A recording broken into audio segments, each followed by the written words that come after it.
Hola, Hola, profe. profe, ¿qué tal? Hola, ¿cómo están? Buenas tardes, doctor. ¿Cómo están? Buenas tardes, profe. Buenas tardes, chicos, ¿cómo están? Bueno, vamos a empezar nuestra lección de hoy sobre la actividad financiera de los municipios.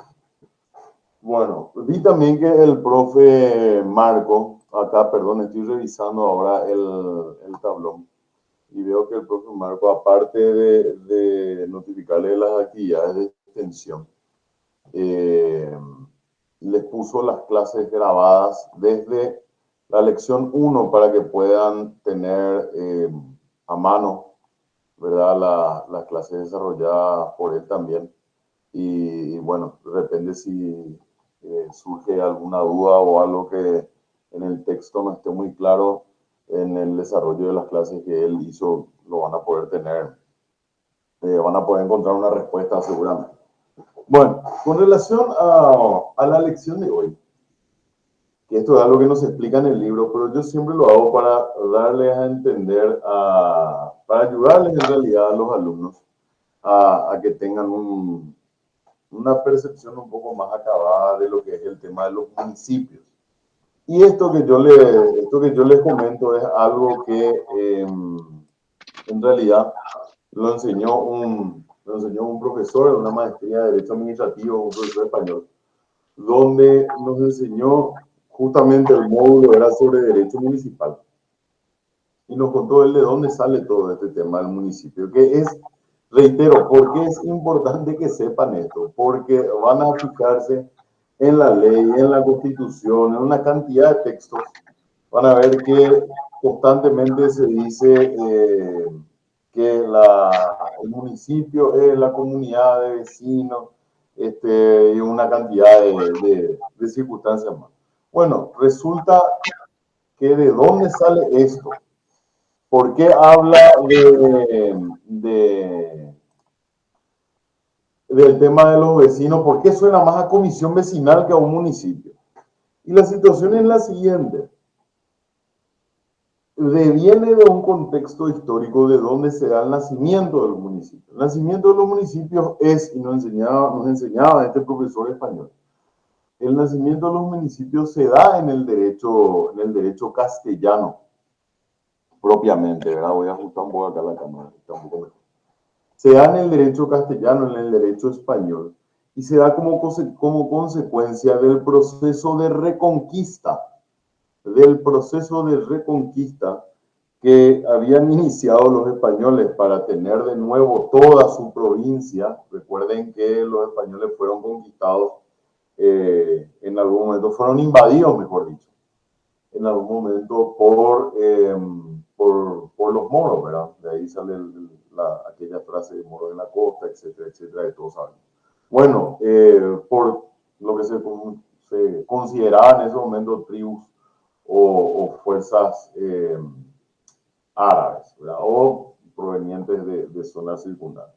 ¿Qué es lo que pasa? Si ustedes se fijan en el mapa del Reino de España, van a ver que hacia el norte o de la mitad para arriba es lo que anteriormente se denominaba el Reino de Castilla, donde estaba ahora esta Universidad de Castilla-La Mancha, etcétera, etcétera, donde van muchos abogados egresados de la Nacional a hacer sus posgrados. Ojalá sea el caso de ustedes también. Bueno, y resulta que los reyes de España, en un momento en que toda la península española, la superficie del Reino de España se veía casi en la mitad o inclusive más de la mitad, según algunos textos, invadidas o ocupadas por los moros. Entonces, llevan adelante ellos una campaña de repoblación, por llamar de alguna manera. Y le plantean a su población, los reyes, la siguiente propuesta. Bueno, pueden quedarse acá, dentro de los límites del reino, en donde yo les voy a proteger, en donde yo les voy a proteger con los muros, ¿verdad? De los reinos. Recuerden que esas ciudades se encontraban amuralladas y cuidadas por las fuerzas militares de los monarcas. Entonces decía, bueno, quédense ustedes intramuros a vivir, pero me van a seguir pagando impuestos y van a seguir siendo plebeyos. O les doy otra opción, pueden ir ocupando progresivamente las tierras hacia el sur, o sea, bajando hacia el Mediterráneo, ¿verdad? Pueden ir bajando y todas las tierras que ustedes ocupen van a ser de ustedes. Y lo único que yo les pido a cambio es que cuando yo envíe mis tropas para ir retomando posiciones y recuperando el territorio, ustedes le den hospicio o servicio hospitalario, ¿verdad? Que era dejarle entrar a la casa, darle de comer a las tropas, dejarle entrar a dormir, que entre a dormir en el granjero, en el granero, perdón, etcétera, etcétera. O sea, que era algo que inclusive se hacía en las colonias inglesas y también esa carga social de permitir que los soldados, que la soldadesca entre a las casas o las tierras de cada uno, inclusive en el Paraguay se llevó a hacer en algún momento también. Bueno, entonces la gente tenía la opción de quedarse en el reino a salvo de los moros, pero siendo plebeyo toda la vida, o ser dueño de su tierra, pero exponerse a que les agarren los moros y les pasen por las armas, ¿verdad? Pero si eso no sucedía, entonces paulatinamente ellos iban a bajar, iban a ir ocupando posiciones hacia el sur en el territorio español e iban a ir recuperando el territorio español. Ese es el proceso que se llama de reconquista del Reino de España y que llevó aproximadamente unos 700 años. En realidad, muchísimo tiempo. ¿Por qué? Porque no se hizo por las armas, no se hizo por la fuerza, sino por la reocupación de los españoles, ¿verdad? Los que pertenecían al Reino de Castilla, de los castellanos propiamente, de toda la parte sur, central y sur de la península. Entonces, ¿qué tiene que ver eso con todo lo que estamos hablando ahora y con el tema de las finanzas municipales? En que el nacimiento del municipio se da en unas 7 familias, que esto está en el libro de historia, son 7 familias las que se jugaron y le dijeron al rey, bueno, listo, nosotros nos vamos a ir y vamos a ocupar otra vez las tierras hacia el sur, vamos a organizarnos nosotros entre la familia, vamos a organizar nuestra seguridad, vamos a organizar nuestra plantación de alimentos, vamos a organizar el tema de la crianza del ganado caprino y la crianza de cerdo, ¿verdad? Que es bastante común allá en la península. Bueno, nosotros nos vamos a autosustentar y nosotros nos vamos a autocuidar, pero va a ser nuestro territorio, a lo que los reyes castellanos acceden. Entonces, ese es el primer paso, ese es el primer indicio de la actividad municipal. ¿Por qué? Porque es un grupo de familias que efectivamente van y se asientan en un territorio y se autogestionan, se autoadministran.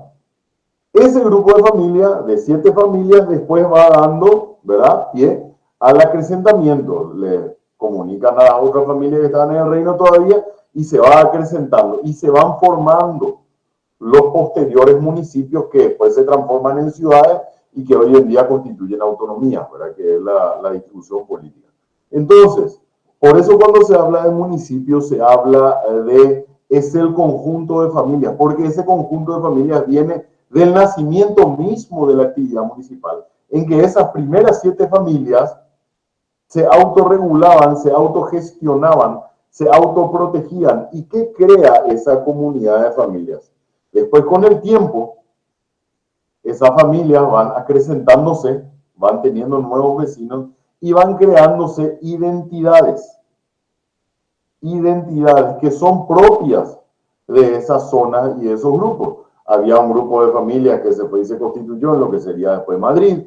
Hay un grupo de familias que después llegó bien hasta el sur, que después fue lo que hoy en día es Granada, y así. Y cada una de esas familias van teniendo sus propias costumbres, esas poblaciones van teniendo sus propias costumbres, e inclusive sus características idiomáticas.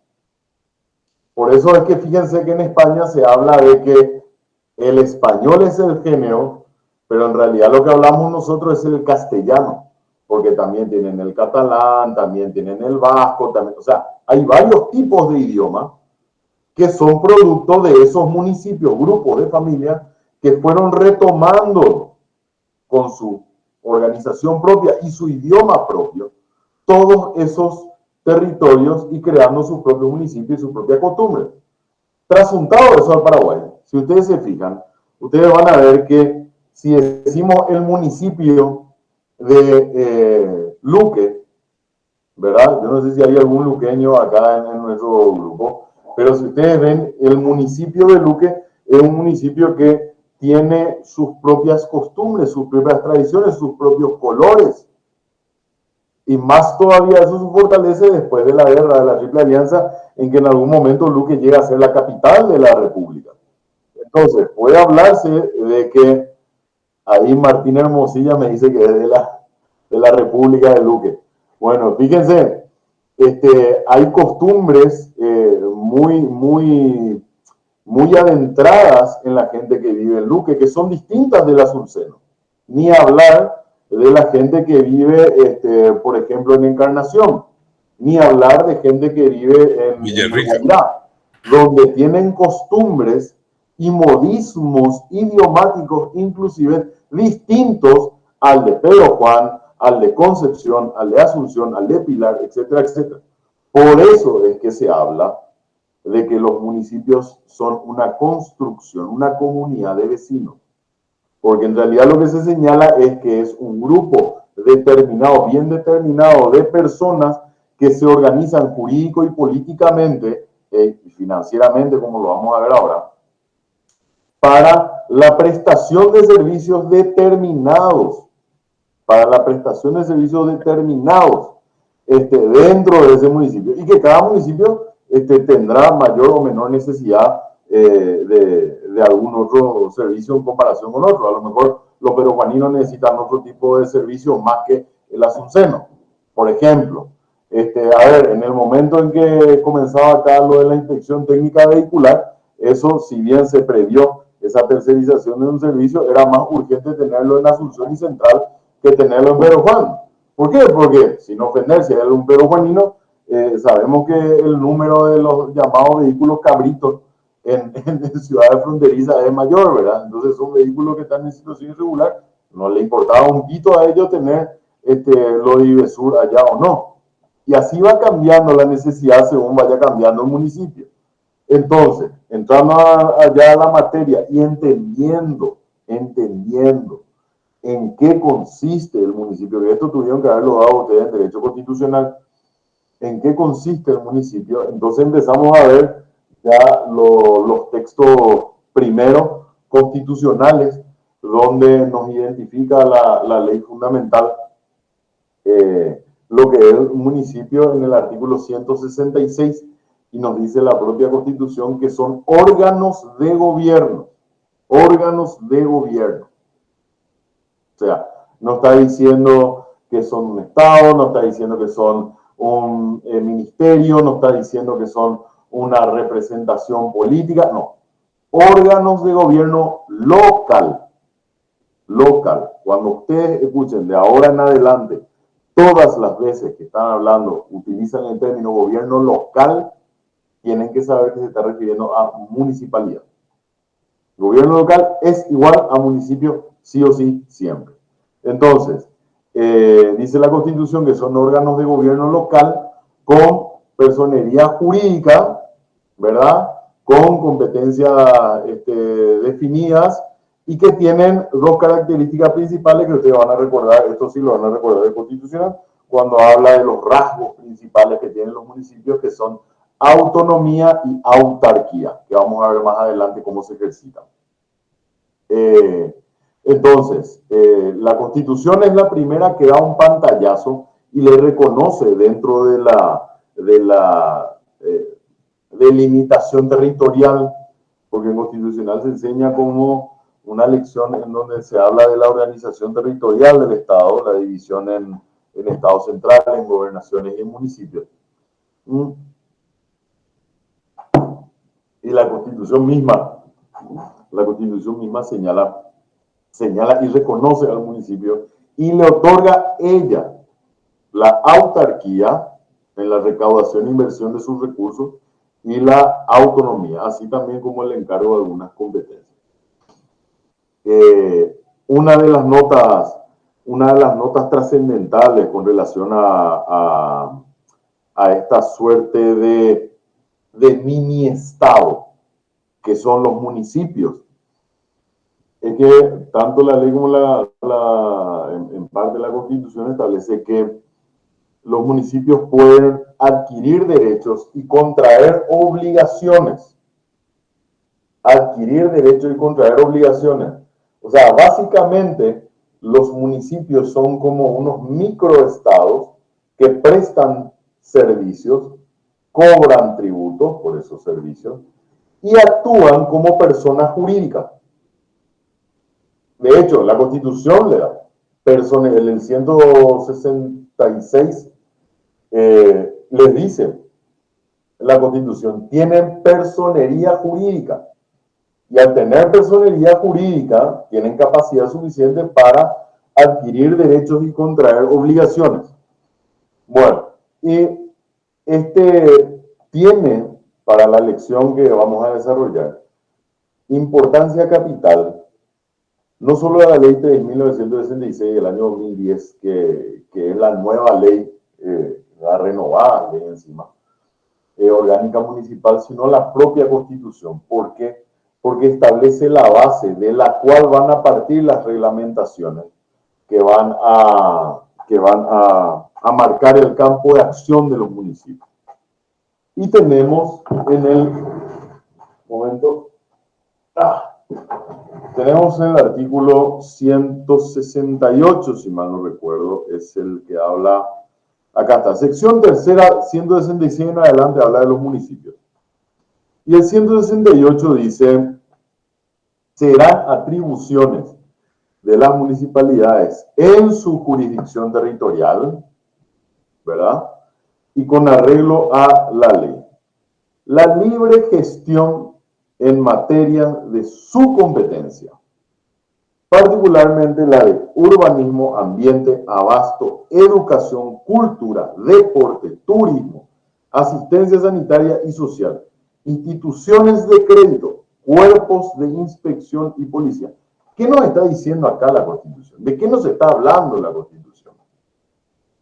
De que estas son las materias, estas son las competencias sobre los que los municipios van a prestar servicios públicos.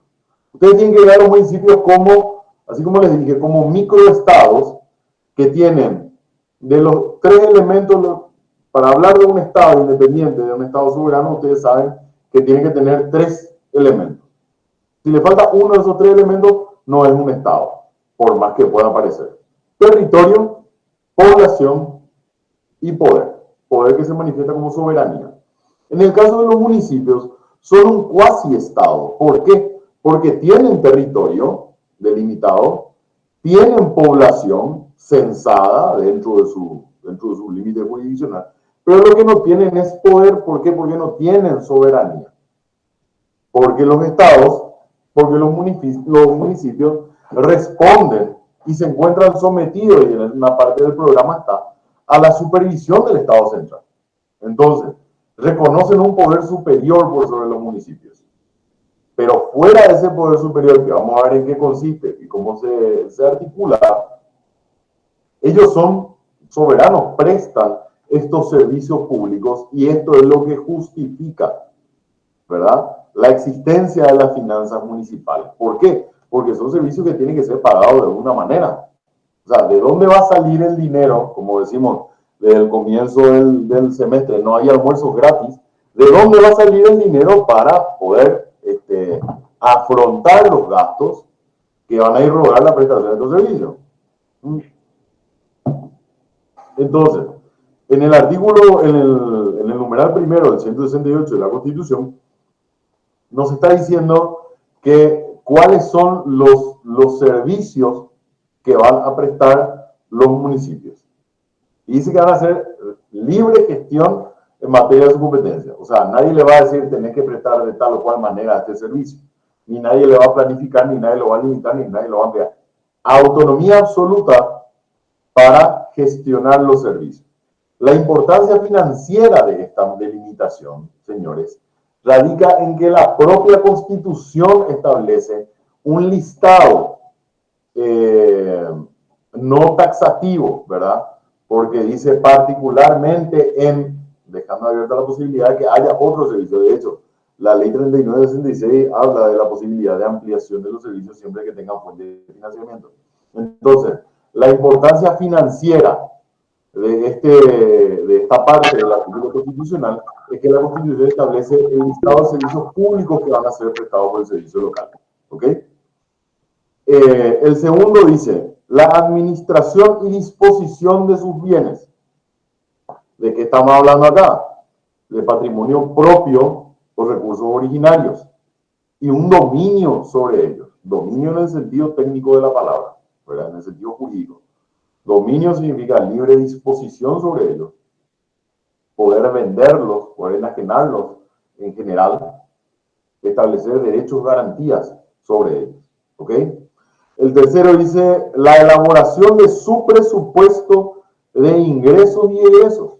Los municipios, en ejercicio de esa autarquía que le da la Constitución, ellos diseñan presupuestariamente su planificación. Pueden ampliarla, restringirla y tienen autonomía en cuanto a los planes de inversión según esa materia.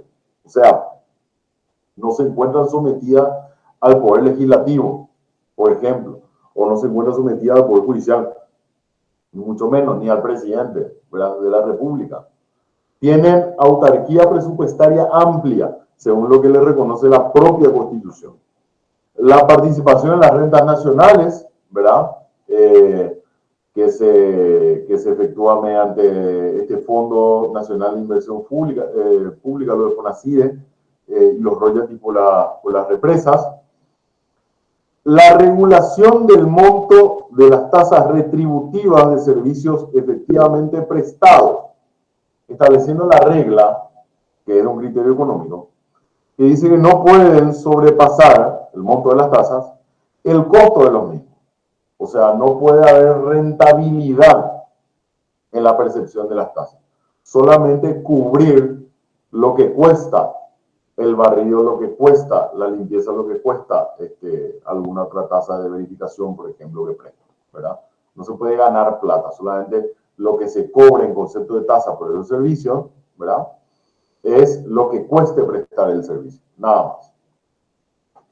Esto también implica, cuando habla, porque el término que utiliza es la regulación del monto. Fíjense, una trampa en el examen puede ser cuando yo les pregunte, la Constitución le da atribuciones a los municipios para crear o modificar los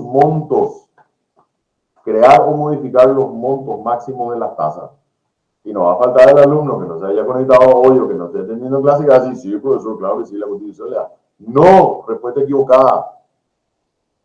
La regulación del monto de las tasas del que habla la Constitución acá, lo que implica es la posibilidad de moverse entre mínimo y máximo de las tasas, que tienen que estar creados o autorizados por ley, pero no crear o modificar los límites. Ejemplo, si le dice va a cobrar una tasa de 1 al 5% por X servicio prestado. Lo que puede hacer es regular si va a ser el 1, el 2, el 3, el 4 o el 5.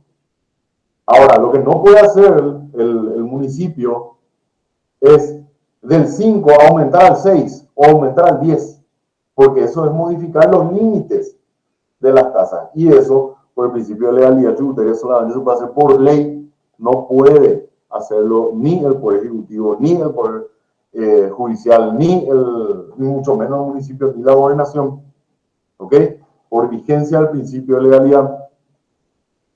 Y después el otro que tiene relevancia en el 168 de la Constitución es el acceso, y que esto es para mí puntualmente un peligro, ¿verdad?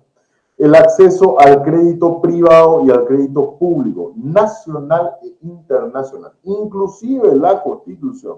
Con esto, señores, ¿qué está haciendo? Le está dando atribuciones de endeudarse y no está sometiendo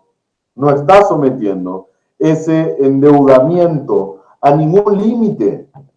No lo está encorsetando, no está diciendo hasta tanto por ciento, no está ni siquiera diciendo que esté fiscalizado, nada. Le está diciendo, podés acceder al crédito de la forma en que vos consideres. ¿Ok? Lo que es preocupante porque prácticamente, como les digo, no hay control sobre él. Bueno, estamos hablando de las atribuciones de los municipios en la perspectiva constitucional. Pero repasando entonces, decimos que el municipio, siendo programa, el municipio es la comunidad de vecinos con gobierno propio que tiene por objeto, ¿qué cosa? Promover el desarrollo de los intereses locales, ¿verdad?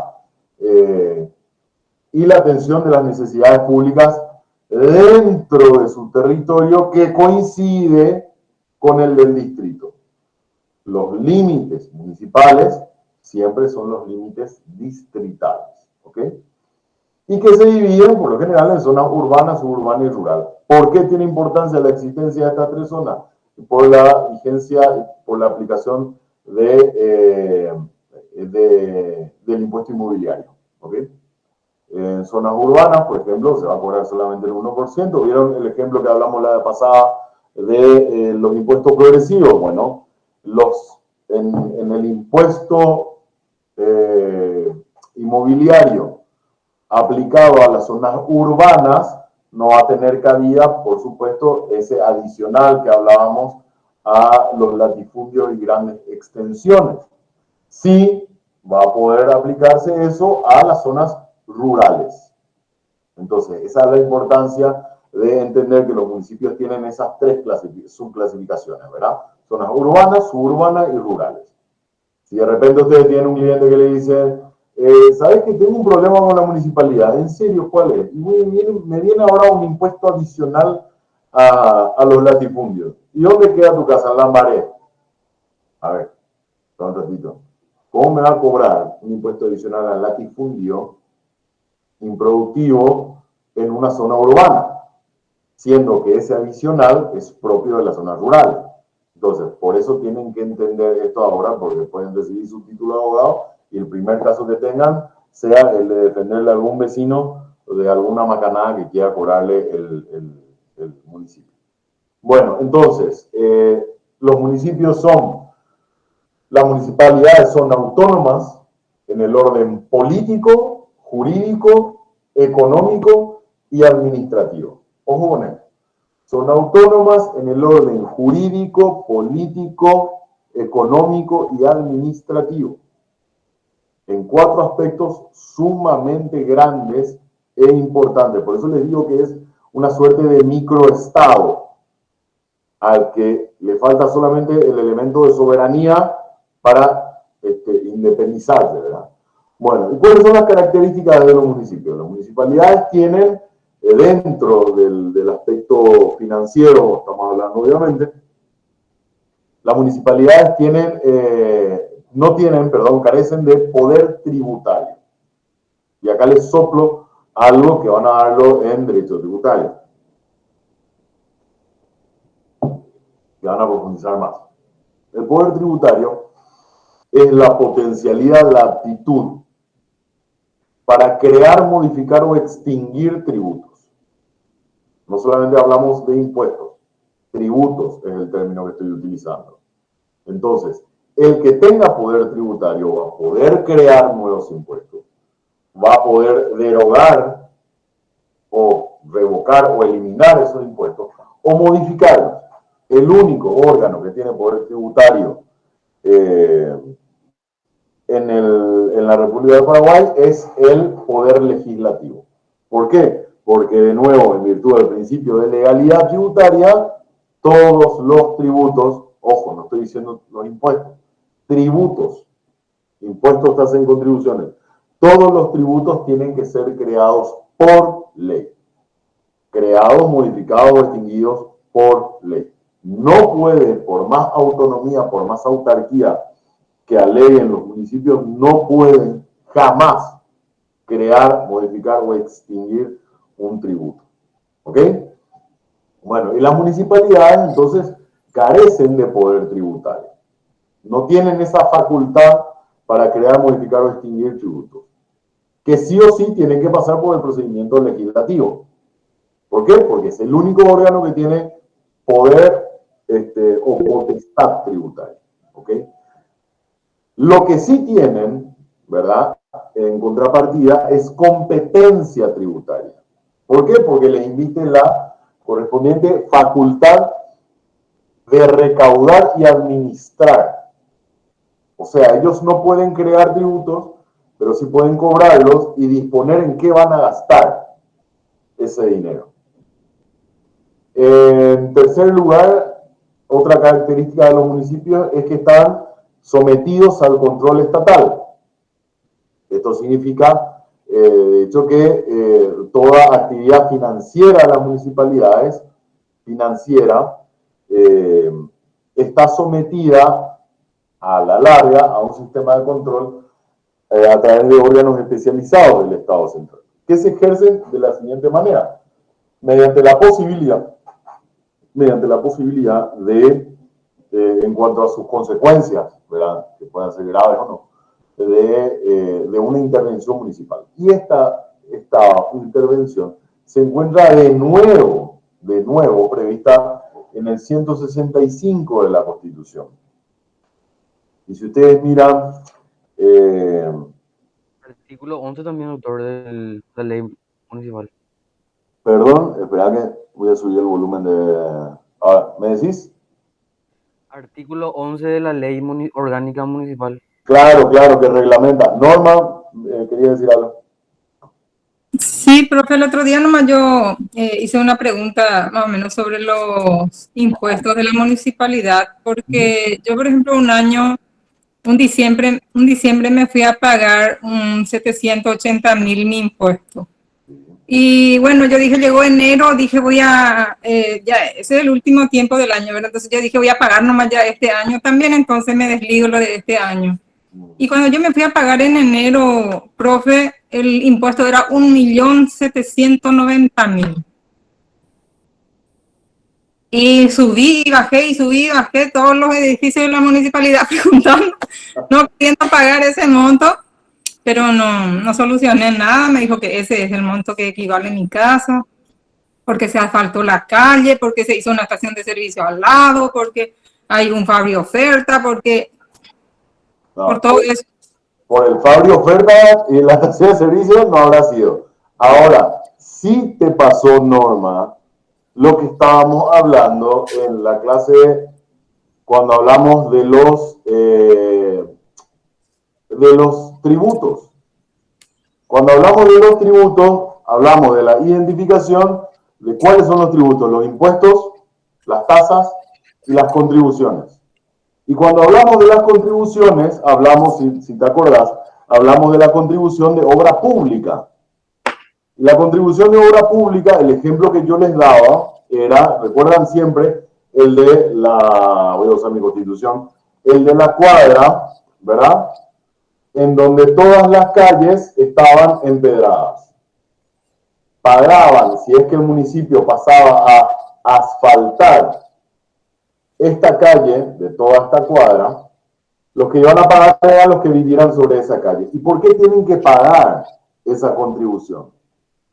Porque esa actividad del Estado que les beneficia va a generar una plusvalía en el inmueble.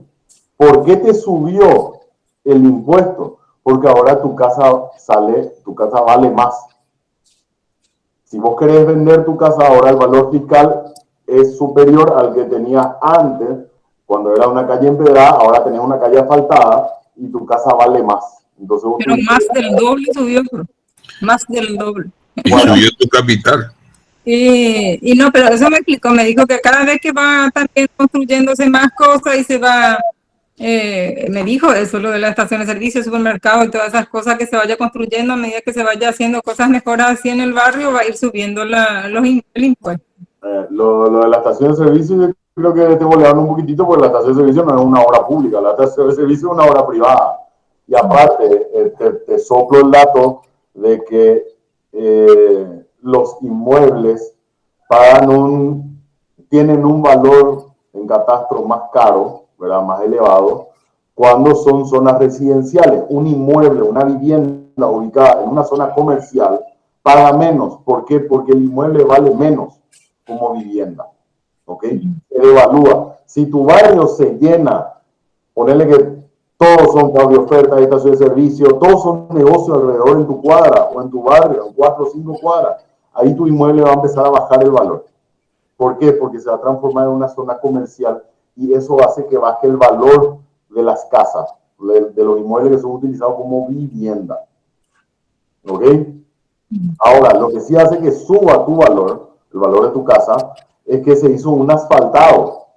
Y eso hace que sea más caro, porque las casas que están sobre calles asfaltadas se consideran catastralmente más valiosas que las casas que están sobre calles empedradas, que a su vez son más valiosas que las casas que están ubicadas sobre calles de camino de tierra. Y el asfaltado hizo el Ministerio de Obras Públicas, no la municipalidad. Y la municipalidad nunca manda ni a limpiar las calles. Y lo que el ministerio mandó a hacer, los canales en los bordes, en los costados, para que corra el agua, se llena de basura y la municipalidad no viene a mantener, pero ellos cobran más y más el impuesto. Te creo totalmente. A la hora de cobrar, ellos aplican toda la ciencia jurídica. A la hora de prestar el servicio, es donde son ciegos, sordos, mudos, cojos, es un desastre, ¿verdad? Bueno, pero ahí está la explicación. Iván. Gracias. Doctor, si es que usted mencionó, y yo no recuerdo, ¿había un porcentaje en cuanto a este cobro en las contribuciones? Poner el municipio realiza la obra pública, ¿y cómo se determinaba cuánto cobraría eso a nosotros, ¿verdad? Al propietario del inmueble que vive enfrente. Bueno, imagínate que se hace un asfaltado de una calle que abarca, qué sé yo, 10 cuadras, se le va a cobrar de forma proporcional a todos los que vivan sobre las 10 cuadras. ¿Ok? No es que se cobra por acorde al valor fiscal de tu inmueble. Es el costo de la obra dividido la cantidad de Rentistas. Ahí está, como dice Rubén. O sea, todos los que vivan sobre esa calle asfaltada, o si era un camino de tierra y se empedró sobre la calle que va a tener una mejora, todos los que vivan sobre esa calle van a pagar. Pero van a pagar en el mismo porcentaje del costo general de la obra. No sé si me explico, Iván. Sí, doctor, perfecto. Bueno. Entonces, continúo. Estaba en el 165 de la intervención de cómo funciona.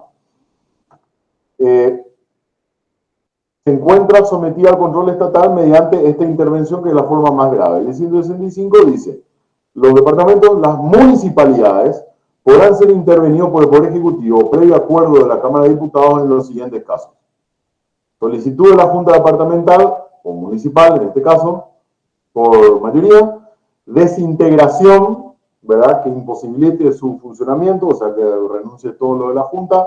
Y después acá viene el tercero, que tiene relevancia financiera para nosotros, que es por grave irregularidad en la ejecución del presupuesto o en la administración de sus bienes, previo dictamen general de la Contraloría General de la República. Entonces, cuando estamos hablando de un manejo irregular de las finanzas municipales, está previsto expresamente en la Constitución como causal de intervención del gobierno municipal. O sea, el mal manejo de las finanzas municipales causa la intervención, ¿verdad? Y ahí establece que la intervención no va a durar tantos días, etcétera, etcétera. Establece una suerte de procedimiento. Y la cuarta característica que tienen los municipios, pues recordemos, estábamos hablando de las características de los municipios, la cuarta característica que tienen es que las municipalidades tienen libre administración y disposición de sus bienes. Libre administración y disposición de sus bienes. Y esto vamos a ver que resulta importante cuando empecemos a ver cuáles son los recursos municipales.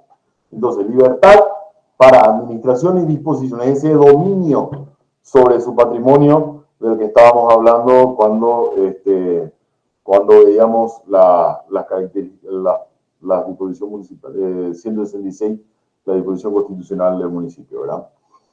Bueno, entonces la superintendencia del Estado, que es el otro punto del programa, la superintendencia del Estado sobre la actividad municipal, se centra principalmente en el manejo financiero de la municipalidad, ¿verdad? Esta facultad de la superintendencia está en el 11, como dijo Iván, de la 11, ¿verdad? 11, de la 3966 y el artículo 165 de la Constitución. O sea, dadas las causales, cualquiera de las tres, ¿verdad? Vamos a imaginarnos que es la tercera. Entonces el proceso es, se solicita la intervención, se realiza la intervención por parte del Ministerio del Interior con la Contraloría General. La Contraloría General tiene que elevar un informe sobre el manejo regular o irregular de los recursos patrimoniales o recursos financieros del municipio y lo envía a la Cámara de Diputados. Y esta Cámara tiene que decidir otra vez, en base a ese informe, si hay méritos o no. Y acá viene un poco la suerte de liberalidad y de concentración del poder en el Congreso, que yo siempre le digo a los chicos en la clase de Derecho Constitucional. Hoy en día la concentración del poder pasa del Ejecutivo, pasa al Legislativo. En la Constitución 67, en la 1940, teníamos regímenes marcadamente presidencialistas, ¿verdad? Había una concentración fuerte del poder en manos del Ejecutivo. Hoy en día, con la Constitución 92, se da una transmisión de ese poder al Congreso Nacional. ¿Y por qué? Porque fíjense, con este ejemplo pongo de manifiesto esto. Aunque se haga la solicitud de intervención de la municipalidad, aunque vaya la gente del Ministerio del Interior y verifique constate las irregularidades, aunque se haga un dictamen de la Contraloría de 1000 páginas probando que en el municipio hubo una malversación, una lesión de confianza, igual el que toma la decisión sobre la remoción o no del intendente es la Cámara de Diputados, que es un órgano político que aún con todo ese caudal de evidencias enfrente, puede decidir no remover al intendente. Aún teniendo un piso lleno de biblioratos que muestren la malversación, puede decidir no remover al intendente. Por el motivo que sea, porque le falta un año, porque le faltan 6 meses, porque recién nomás entró, por el motivo que sea. Pero, y por mayoría absoluta. Por mayoría absoluta, que es el régimen calificado para poder hacer eso. Pero a lo que voy es que tiene que tomarse la decisión en un órgano político que puede apartarse, porque al final es solamente levantar la mano, ¿verdad? No hay mandato imperativo en el Congreso, puede apartarse de todas las pruebas que le presenten esos órganos.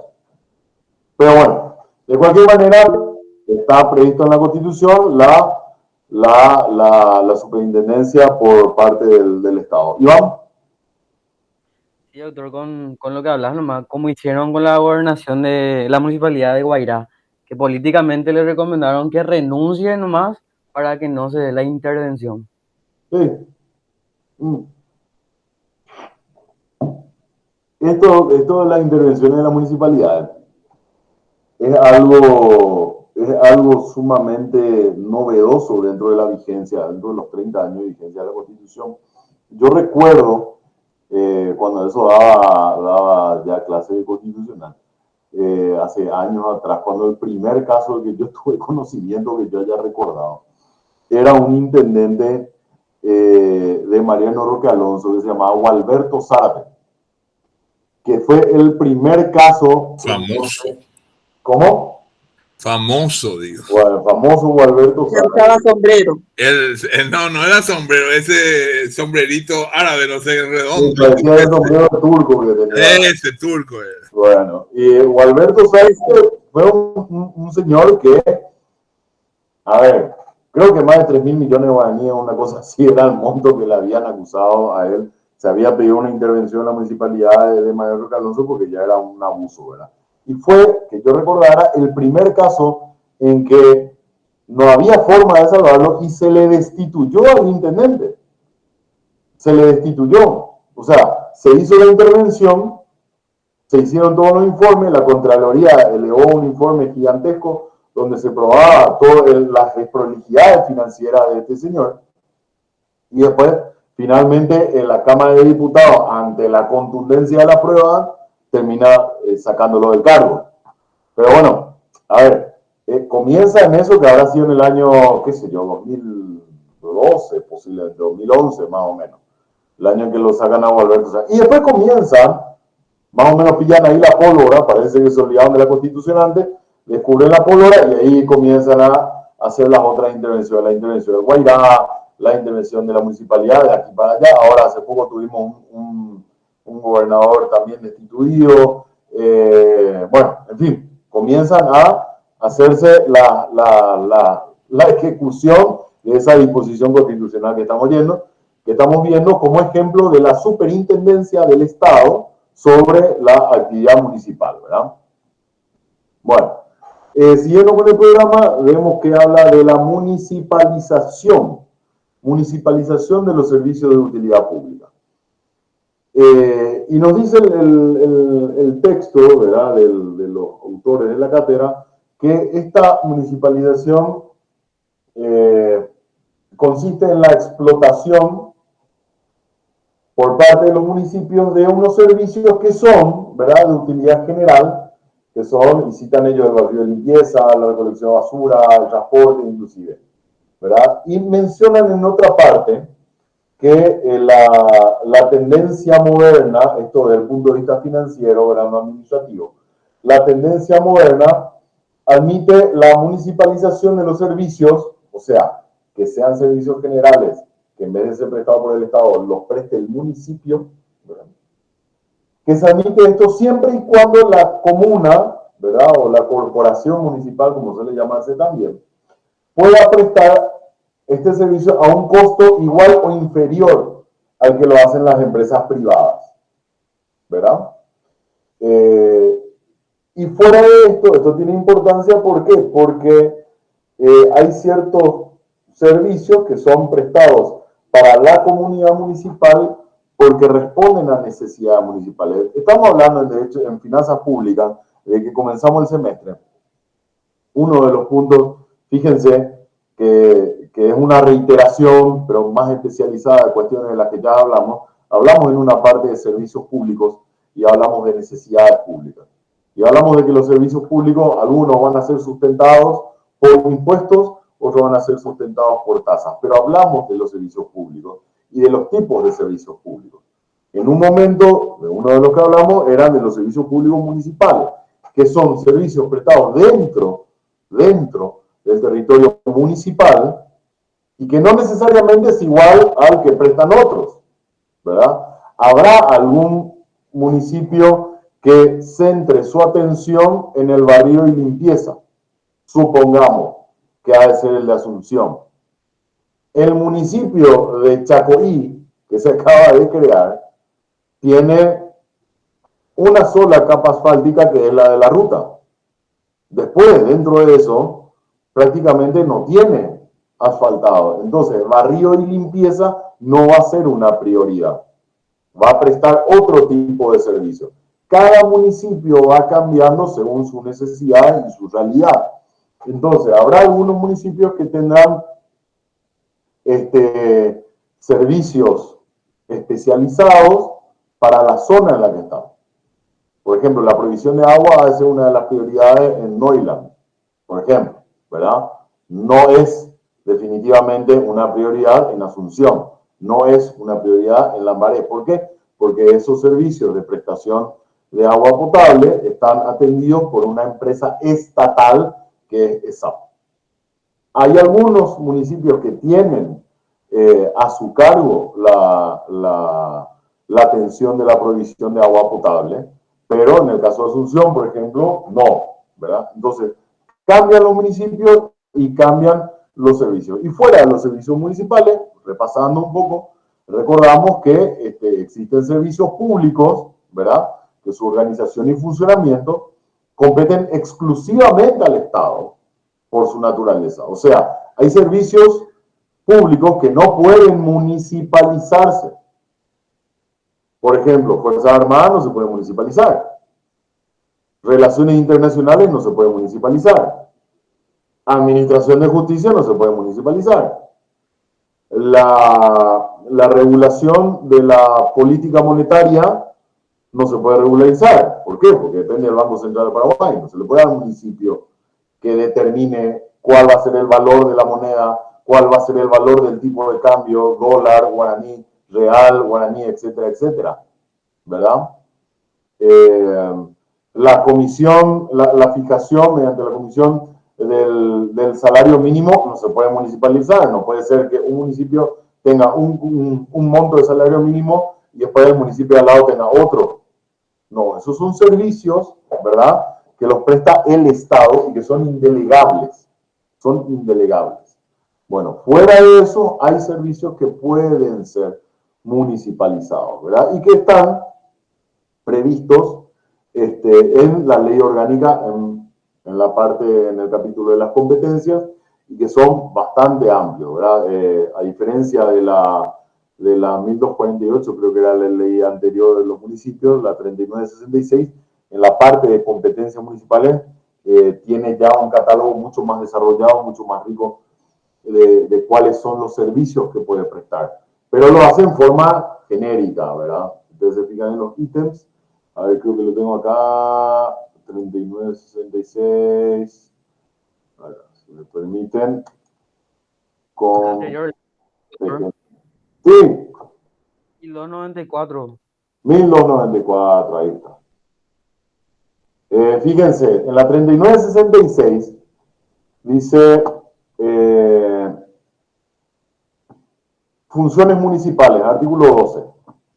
Y acá está, no es una trampa, pero sí es una medida espectacular que incorpora la ley, que es una ley bastante novedosa, que el artículo 12 dice, las municipalidades no estarán, funciones municipales, dice, las municipalidades no estarán obligadas a la prestación de servicios que estén a cargo del gobierno central.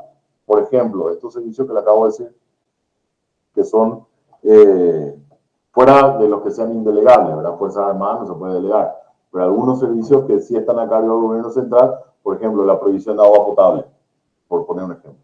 Y dice, no van a estar obligados a prestar ese servicio mientras no sean transferidos los recursos de conformidad a los convenios de delegación de competencia. O sea, dice, en el artículo 12 en adelante, ahí vemos toda la competencia en materia de ambiente, en materia de espectáculos públicos, en materia de patrimonio histórico, o sea, muchísimas competencias tiene el municipio. Puede encargarse de muchísimas cosas. Y al comienzo dice, podemos encargarnos de más, siempre y cuando nos transfieran el dinero para poder prestar ese servicio. ¿Ok? Bueno, entonces, ahí lo tenemos en esta particularidad de la nueva ley. Y que conforma también las bases, que es el punto siguiente del programa, las bases de la organización municipal, ¿verdad? Las bases de la organización se encuentran fijadas principalmente por la Constitución y por la Ley Orgánica Municipal mediante este artículo, por ejemplo, que dice cómo se va a organizar y cuáles son los servicios que va a prestar. Y la Constitución, que es la primera y la principal que le reconoce la autonomía municipal, significa que cada municipio tiene un gobierno propio, formado por autoridades locales elegidos cada 5 años, ¿verdad? Esto implica entonces, repasando algo que acabamos de decir hace unos minutos, que tienen autonomía política, administrativa, normativa, económica, ¿verdad? Y autarquía en la recaudación e inversión de sus recursos.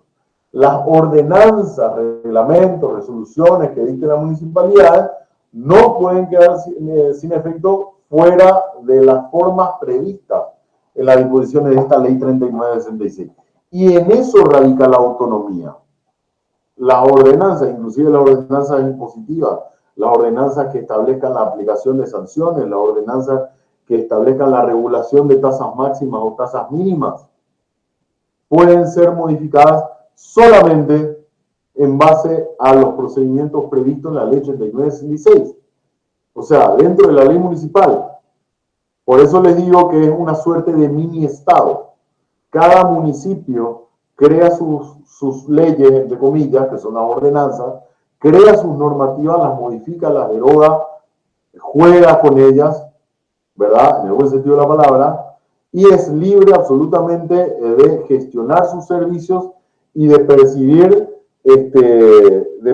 los recursos que necesita y de decidir a qué le va a dar prioridad para el gasto o no, mediante esa autarquía.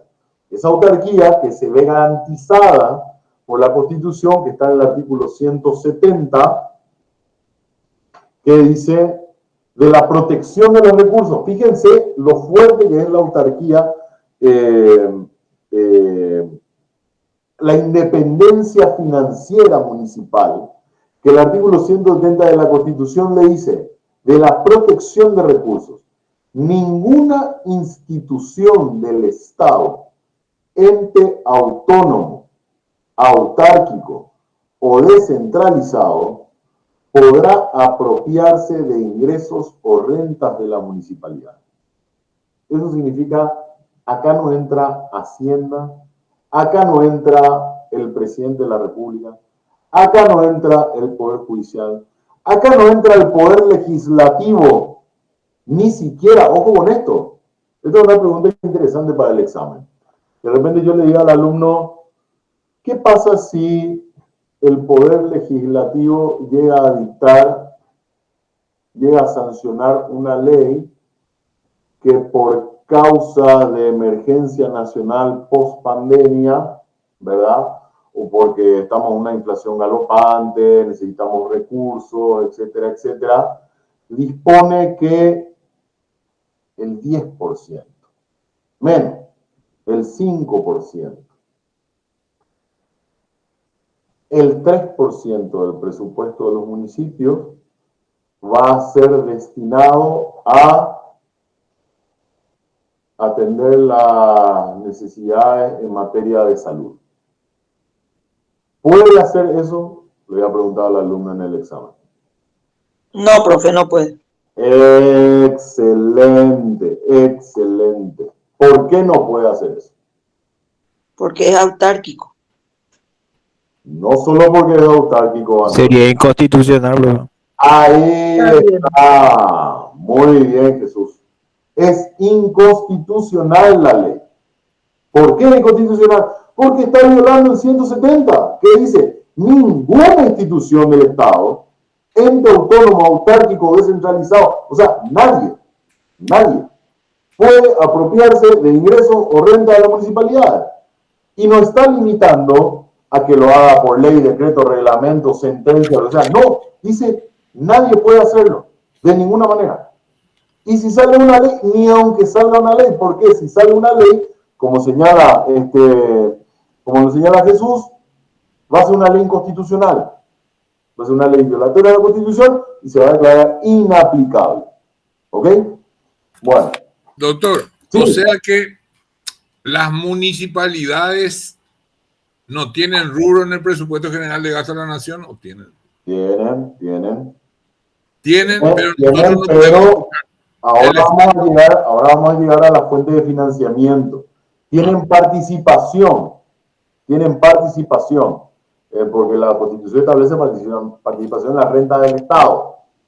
Pero no es que hay una línea presupuestaria que de nuestros impuestos Eso, se va a ir a pagar, claro, se va a ir a pagar el sueldo de los funcionarios municipales. No, nuestros impuestos lo que pagan son servicios generales. Recuerden eso. Y estoy hablando de impuestos, no de tasas, ni de contribuciones. Nuestros impuestos son para pagar, si vamos a hablar en materia de salario, van a pagar el sueldo de los militares, de los policías, de los docentes, de los jueces, de los profesores de la facultad, de los médicos, etcétera, etcétera. No de los funcionarios municipales. ¿Ok? Entiendo. Esa era la pregunta. Bueno, entonces, la organización municipal se encuentra reglada inclusive, y esta protección, fíjense, va desde el momento mismo del nacimiento del municipio. Y vamos a ver cuáles son los requisitos que establece la 3966 para que, y acá se van a dar cuenta después, cuando vean tanto nacimiento del municipio, cuando entramos a hablar de la fuente de financiamiento, van a ver cómo viene la mano. Los requisitos para el nacimiento de un municipio están en la 3966 como unidad recaudadora de tributos. Dice, ¿cuáles son los requisitos? Una población mínima de 10.000 habitantes, ¿verdad? Un territorio delimitado, ¿verdad? Que preferentemente, creo que dice la ley, por límites naturales, o sea, al norte limita con el cerro tal, al sur con el arroyo tal, al oeste por límites naturales, lo que se recomienda, ¿verdad? Para evitar problemas de superposición en cuanto a los límites.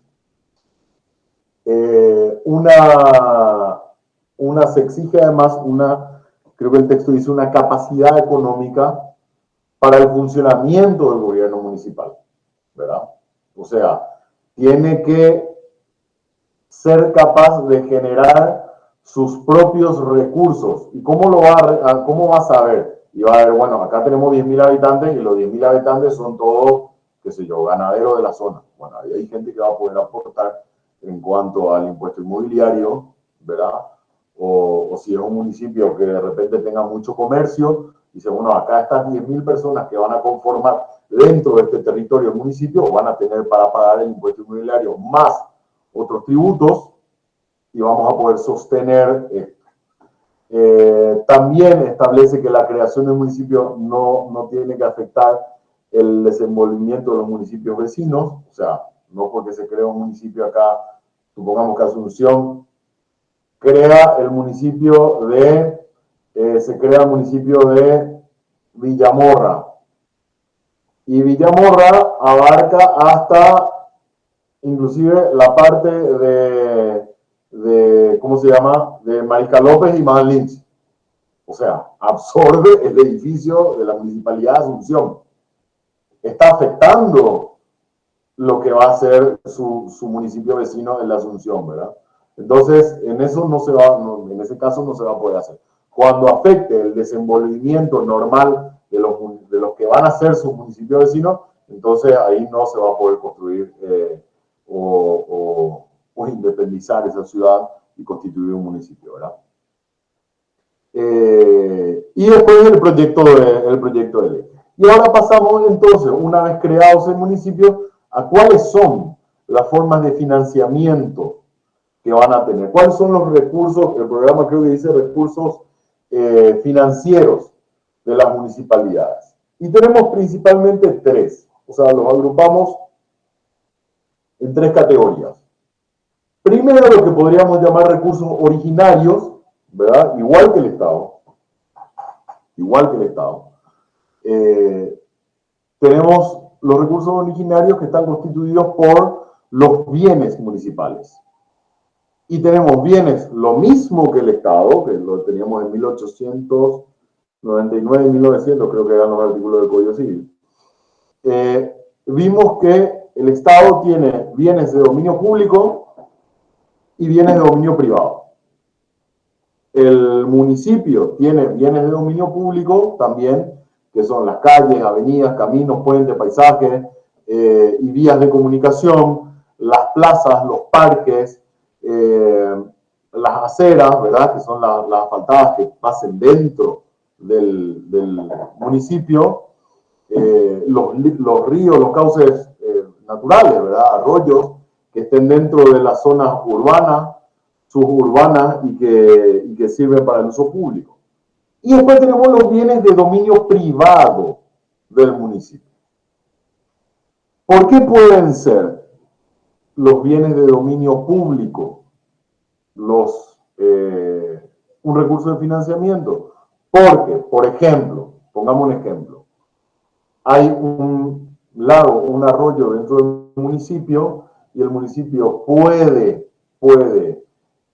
hacer una concesión de explotación de ese bien municipal público, ¿verdad?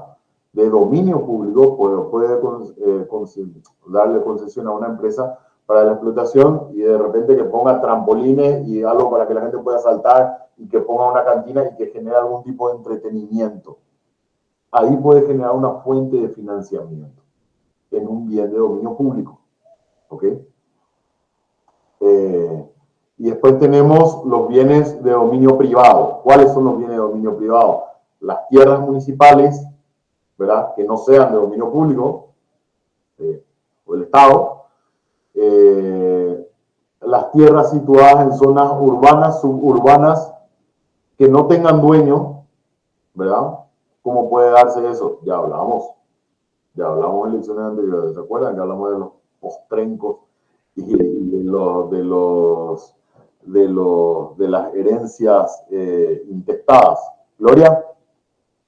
Profe, un caso, Petropar. Petropar es una empresa del dominio privado del Estado, pero Petropar está ubicado dentro del municipio de Villaliza.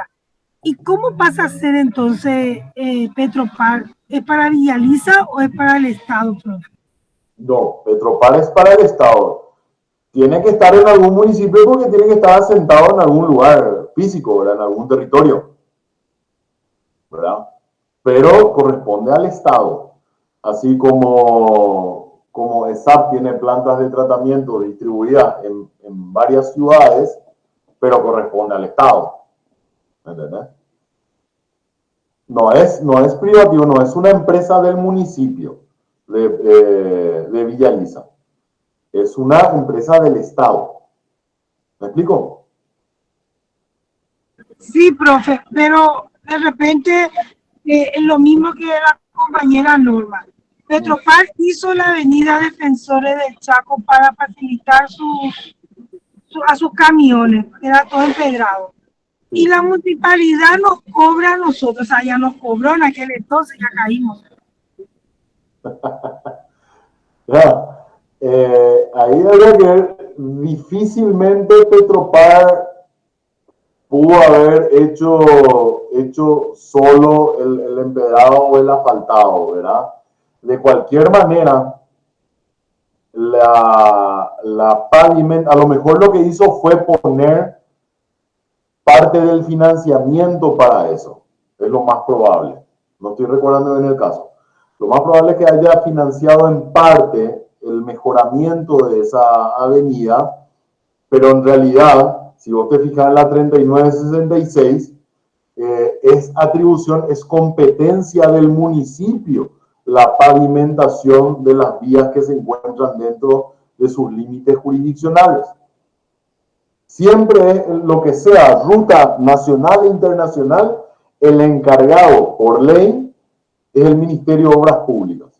Lo que sea dentro del ejido municipal, el encargado por ley, por la 3966, estoy tratando de encontrar acá donde, bueno, pero el artículo 12 en adelante, por disposición de la ley, es el municipio, porque dice En materia de funciones municipales, ¿verdad? Dice el número 2, en materia de infraestructura pública de servicio,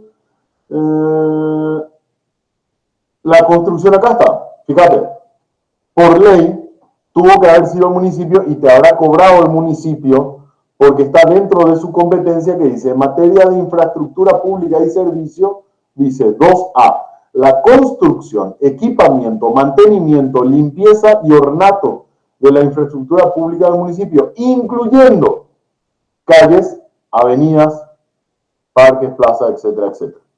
Es competencia de la municipalidad asfaltar la calle, siempre que no sea ruta nacional o internacional, ¿verdad?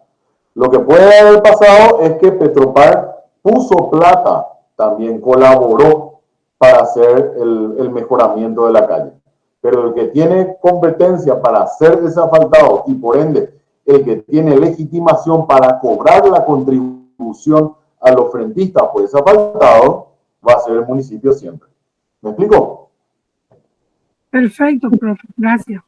Vale, nada. Bueno, entonces tenemos cuáles son los bienes del dominio privado, ¿verdad? Que son las tierras municipales, siempre que no sean públicas, las tierras que no tengan dueño, los inmuebles municipales destinados a la renta y las inversiones financieras. Después tenemos los recursos tributarios. Y acá hay que remarcar, y acá hay que recordar, hasta el cansancio, porque no puede ser después en el examen final que se equivoquen con esto. Como institución de derecho público, y además, en virtud del principio de legalidad tributaria, todos los ingresos tributarios tienen que estar autorizados por ley. Todos los ingresos tributarios tienen que estar autorizados por ley. O sea, previstos en una ley. El nacimiento de ese tributo, sea impuesto, tasa o contribución, tiene que estar en una ley. Entonces, para solventar las necesidades, perciben dinero, en base a esa ley, en concepto de impuestos, tasa y contribución. Estamos hablando de ingresos tributarios, ¿verdad? Impuestos, tasa y contribución. Las finanzas del Estado central, ¿verdad? Por las características de organización, se basa principalmente en los impuestos y más especialmente en los indirectos. En la municipalidad, al contrario, señalan eso los autores del libro, dicen que se basan en las tasas, porque entienden que se refieren a cuentas eminentemente locales, ¿verdad? Y a las prestaciones que son locales, son particulares, son diferenciables, son divisibles, ¿verdad? Y son perceptibles por el contribuyente. La percepción de los tributos puede darse de distintas formas, señalan en otra parte los autores. Están los impuestos autónomos, ¿verdad? Separados del Estado, en este caso el impuesto inmobiliario, separado del impuesto a la renta, separado del IVA, separado de todo. Están los impuestos adicionales a los del Estado, que también hablan ellos que son los superimpuestos, que son superimpuestos locales. ¿Por qué? Porque se pagan en un régimen de coparticipación. Cobra una parte, se queda con una parte la municipalidad y otra parte se la da al Estado. Pero nosotros no tenemos eso acá. Nosotros tenemos diferenciados perfectamente diferenciados los impuestos municipales que perciben las municipalidades y se lo quedan enteramente las municipalidades, y aparte los impuestos que son percibidos por el Ministerio de Hacienda. ¿Qué dice la Constitución en el 169? Que habla, fíjense, hay un impuesto con reconocimiento constitucional y es el impuesto a la renta. Y se corresponderá a las municipalidades y a los departamentos la totalidad de los tributos, que graven la propiedad inmueble en forma directa. Su recaudación será competencia de las municipalidades. Y ahí dice cómo se va a distribuir.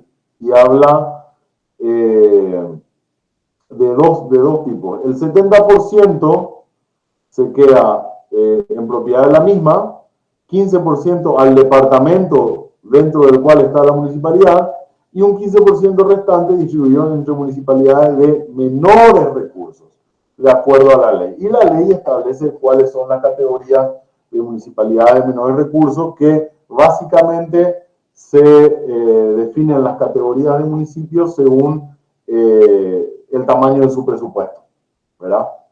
Lo que establece la municipalidad de primera, segunda, tercera categoría, cuarta categoría, es el tamaño de los recursos que manejan. Y la Constitución dice, sí.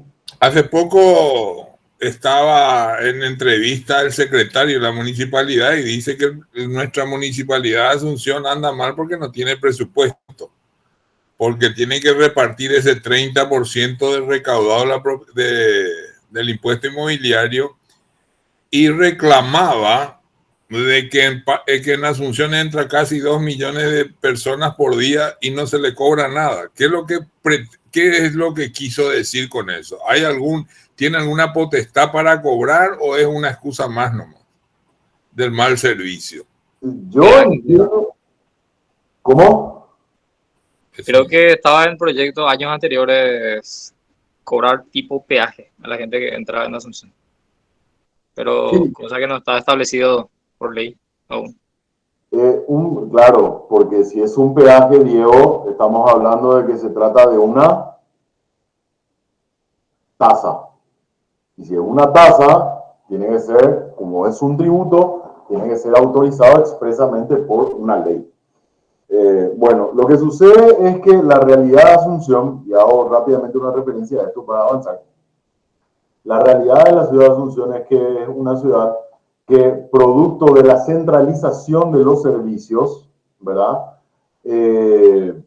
Hace que, y la ubicación de la ciudad, que está en el borde del río, estamos más o menos arrinconados hacia un límite natural, todas las ciudades que rodean Asunción son las mayores consumidoras de los servicios que se prestan. O sea, el Poder Legislativo está en Asunción, el Poder Ejecutivo está en Asunción, el Poder Judicial está en Asunción, los ministerios están en Asunción. Mucho del ejercicio del comercio a gran escala está en Asunción. Entonces, ¿qué pasa? Las ciudades circundantes vienen todos los días, que ustedes lo pueden ver esto, vayan a Marica López frente al campus de la Nacional. A la mañana van a ver la fila de gente entrando a la ciudad para usar todos esos servicios o para trabajar acá en Asunción. Pero a la hora de ir a su casa, toda esa gente vayan y van a ver en sentido contrario la fila de gente saliendo, yendo en dirección hacia San Lorenzo o hacia Fernando de la Mora a las 6, 7 de la tarde todos los días. Es la gente que viene de las ciudades alrededor, usa los servicios, usa el servicio de alcantarillado, usa el servicio de desagüe, usa el servicio de las calles, ¿verdad? El desgaste de las calles por los vehículos, etcétera, etcétera. Pero, ¿qué pasa? Esa gente vive en otro municipio. Y, consecuentemente, ¿qué hace? Paga impuestos en otro municipio. Viene y usa los servicios de Asunción, pero a la hora de pagar impuestos los pagan allá, porque viven en otra ciudad. Entonces, lo que él decía era, seguramente señalaba esa circunstancia en que todos vienen acá, pero a la hora de tributar no se da ese ingreso tributario en comparación o en conformidad con la cantidad de gente. En Asunción dice, supuestamente la estadística, que viven solamente 500,000 personas. Pero uno ve que diariamente circulan por la ciudad, contando desde Maganlich hasta Colón o hasta el río, más de 1 millón de personas. Entonces, es el doble de gente que está usando y gastando, en el buen sentido de la palabra, entre comillas, la ciudad, pero que no aporta para la conservación y la prestación de esos servicios públicos en Asunción, porque paga su impuesto en otro lado y paga su tasa en otro lado. Ahora, Es una verdad media lo que dice, ¿por qué? Porque en esta repartija Asunción se queda con la mayor parte. ¿Por qué? Porque Asunción no corresponde como capital, no pertenece a ningún departamento. Entonces, ese porcentaje que tiene que darle al departamento no le da a la gobernación central, se lo queda al municipio de Asunción. Porque Asunción es capital y es independiente de cualquier departamento. Entonces, es una verdad media lo que dice él, ¿verdad? Entonces, si ustedes miran este artículo de la Constitución, dice, el 70% queda en el municipio. O sea, 70% ya queda para la Municipalidad de Asunción. 15% en el departamento respectivo.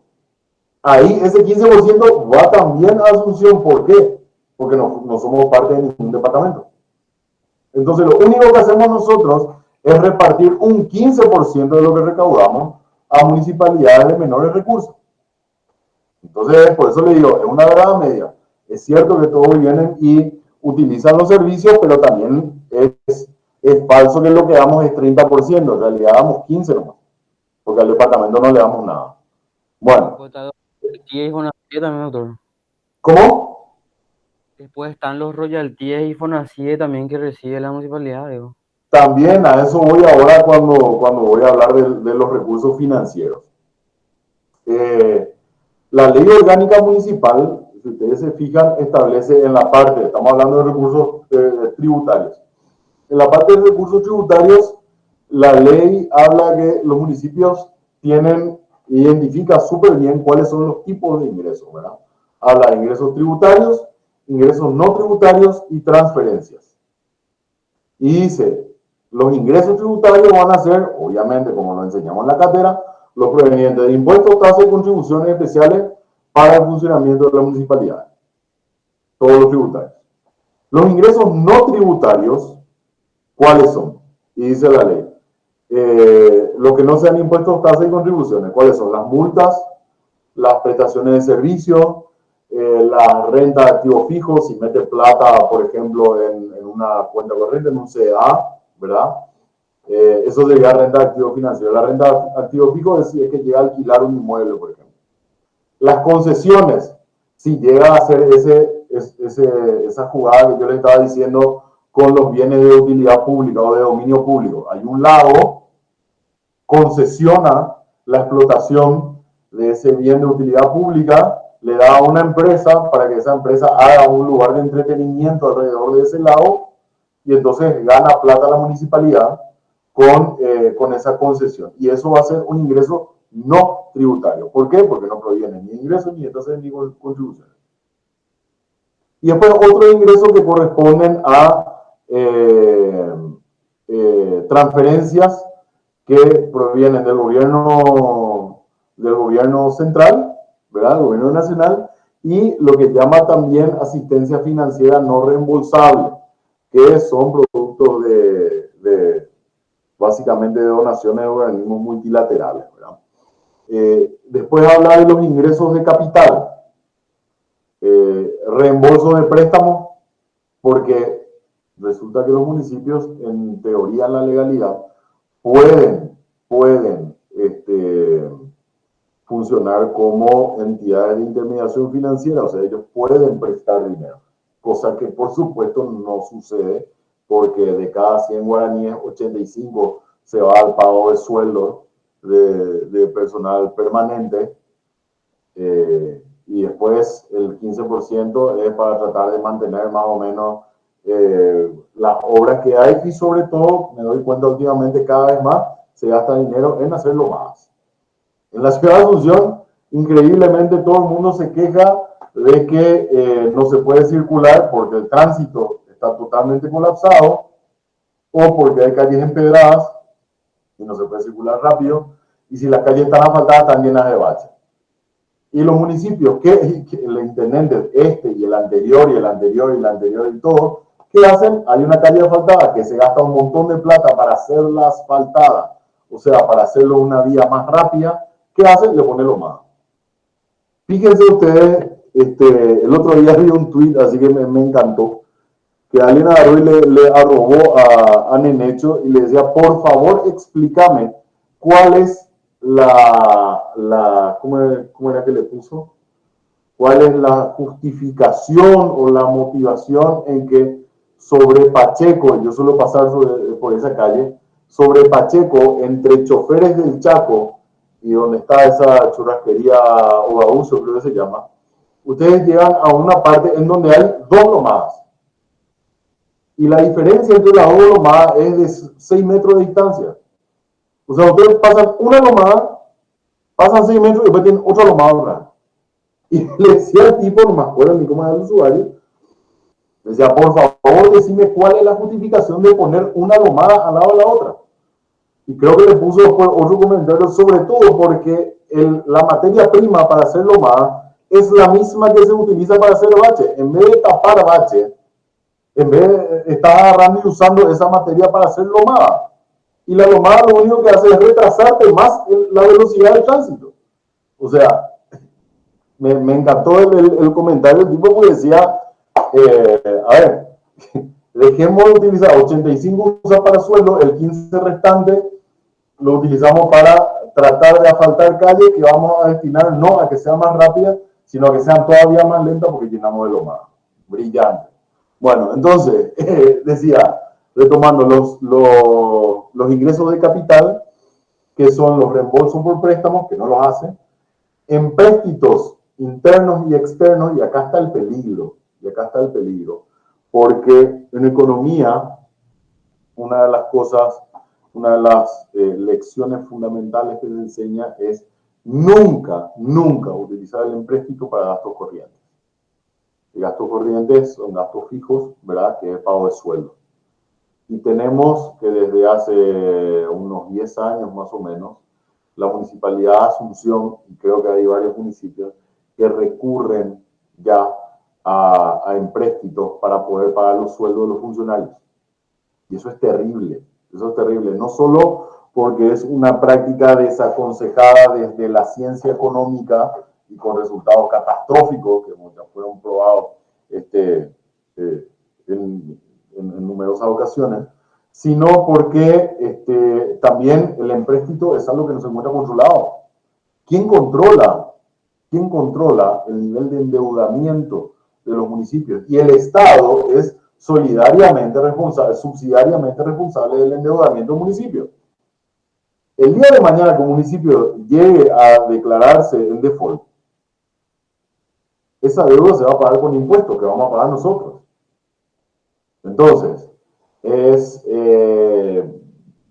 sumamente avanzado y a la vez sumamente peligroso, peligrosa la atribución de esta actitud que se le da a los municipios de endeudarse.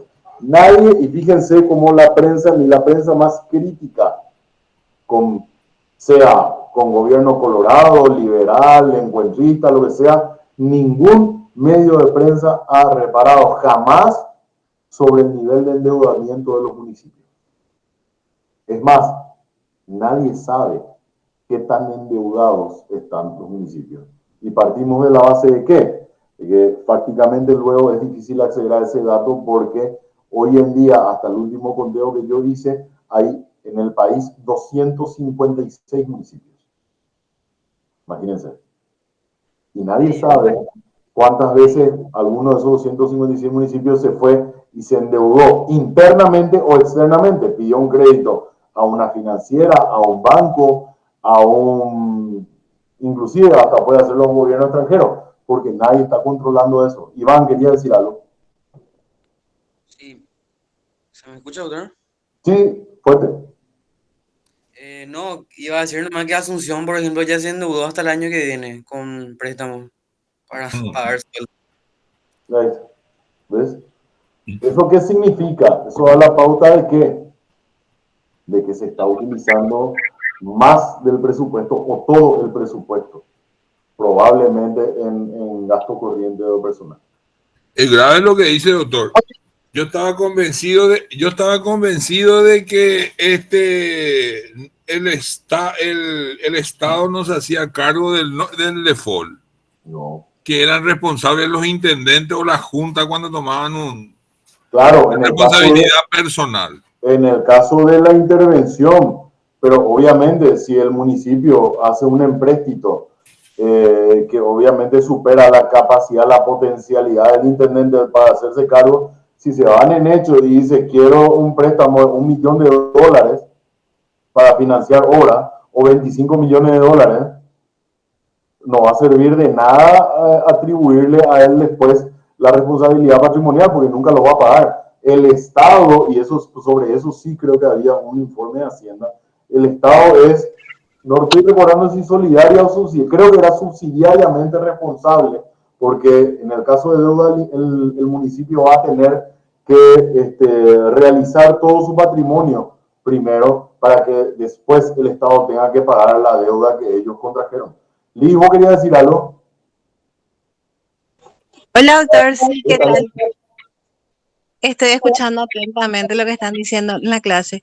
Doctor, una opinión personal suya, lo que quisiera para así aclarar algo. Sí. ¿Usted cree que el límite de endeudamiento del Paraguay, ellos están haciendo, o el gobierno, la administración del Estado, está tomando estas decisiones temerarias por el ingreso que se prevé que va a tener el Paraguay al pagar toda la deuda con el Brasil por el tema del anexo C y todo eso, que se estipula que va a tener un ingreso más o menos de $1 millón anuales? ¿Usted cree que es el motivo del por qué están tomando estas decisiones tan aceleradas, digamos? Porque el incremento de la deuda es impresionante en estas últimas 2 administraciones del Estado.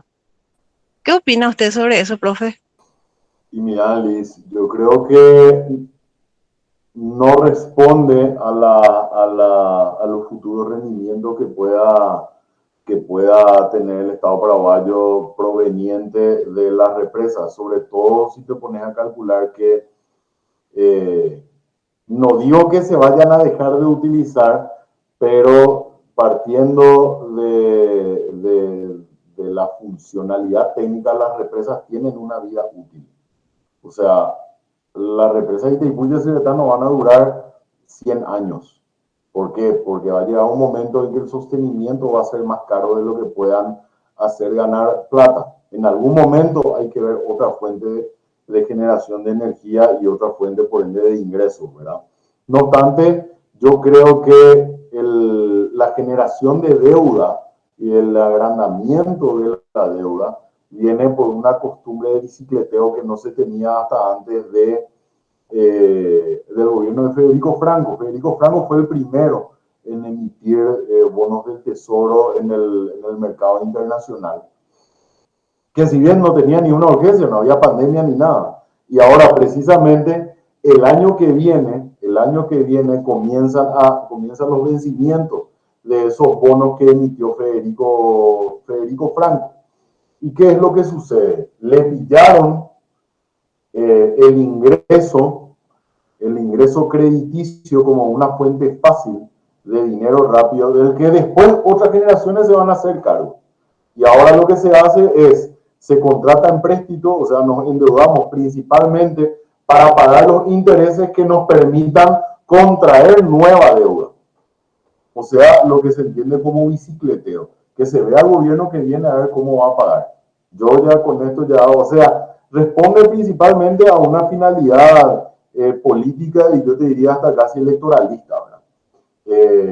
Hay demasiado descontrol en la emisión de deuda, está alcanzando ya niveles peligrosos, creo que el 38, casi el 40% del Producto Interno Bruto Nacional. Eso significa que vamos a tener que esforzarnos mucho más para poder pagar esa deuda nosotros y las futuras generaciones, sobre todo si no se pone un corte. La única forma de poner un corte a este endeudamiento es adoptar medidas sumamente dolorosas e impopulares. ¿Qué significa? Aumentar impuestos y recortar el gasto fiscal. Recortar el gasto fiscal significa empezar a sacar funcionarios públicos a la calle, empezar a descontratar funcionarios, empezar a reducir las prestaciones sociales del Estado, empezar a achicar el Estado. ¿Para qué? Para utilizar esa diferencia de incremento impositivo en pagar la deuda. Es lo mismo ¿Qué hacemos nosotros cuando nuestra tarjeta de crédito de repente agarramos una locura de fin de año como en y reventamos? No, quiero tanto, ¿para qué lo trabajo si no me da los gustos? Y no, vamos y compramos una tele, y después compramos una moto, y después compramos quién sabe qué cantidad de cuestiones más. Y después viene la factura, después viene la cuota. Ponerle que nos entremos en la trampita de no, la primera cuota a los 60 días, y demás lleva. Igual, la deuda está. La deuda está. Cuando comienza a pagarse ya otra cosa. ¿Y qué tenemos que hacer? Cuando tenemos una deuda muy grande en nuestra tarjeta de crédito, ¿qué hacemos nosotros en nuestra economía particular?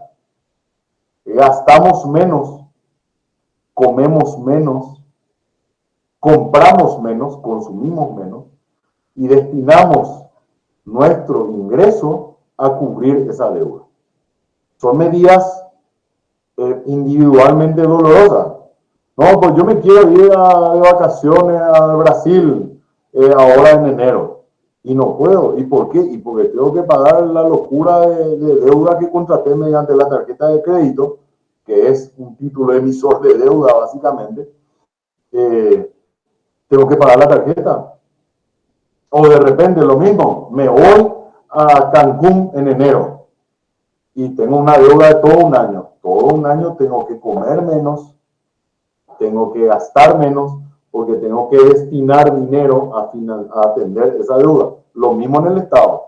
Tengo que contratar menos gente, tengo que achicar mi presupuesto y tengo que subir el impuesto, tengo que generar más dinero para poder cubrir esa deuda. Entonces, las medidas para paliar eso van a ser sumamente impopulares. Yo creo que no hay un criterio para ponerle tope al nivel de endeudamiento. De hecho, no hay. En Alemania sí hay un límite constitucional al endeudamiento. Ellos tienen un porcentaje, metieron lo que se llama una regla de oro en su constitución, y ellos en el 2009 metieron un artículo que dice, bueno, Alemania no se puede endeudar más de, no me acuerdo el porcentaje, más del tanto por ciento del Producto Interno Bruto. ¿Qué significa? Que por más leyes que saquen, todo el mundo sabe que Alemania no puede contratar más crédito, más empréstito que eso. Y de hecho no le van a dar más porque saben que a nivel constitucional está prohibido. En el Paraguay no tenemos eso. Yo lo propuse en un trabajo de investigación que hice, ¿verdad? De agarrar y hacer una modificación constitucional que ni siquiera tiene que ser una reforma. Solamente con una enmienda se puede incorporar un límite al endeudamiento. O sea, hacer una enmienda, hacer la propuesta, que la apruebe todo el mundo y después que la apruebe el Congreso y ya está. No hace falta hacer toda una constituyente para eso. Pero se tiene que limitar. ¿Por qué? Porque hay países como Estados Unidos que están, por ejemplo, en su nivel de deuda supera, no sé, más del 300% de su Producto Interno Bruto. Solo que ellos, como son emisores de dólares, agarran, imprimen nomás más dinero y con eso pagan, ¿verdad?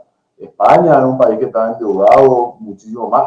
Argentina es un país que superó muchísimo su deuda, su Producto Interno Bruto. O sea, si no se pone límites, como en este caso de Paraguay, corremos riesgo de llegar a ese punto, ¿verdad?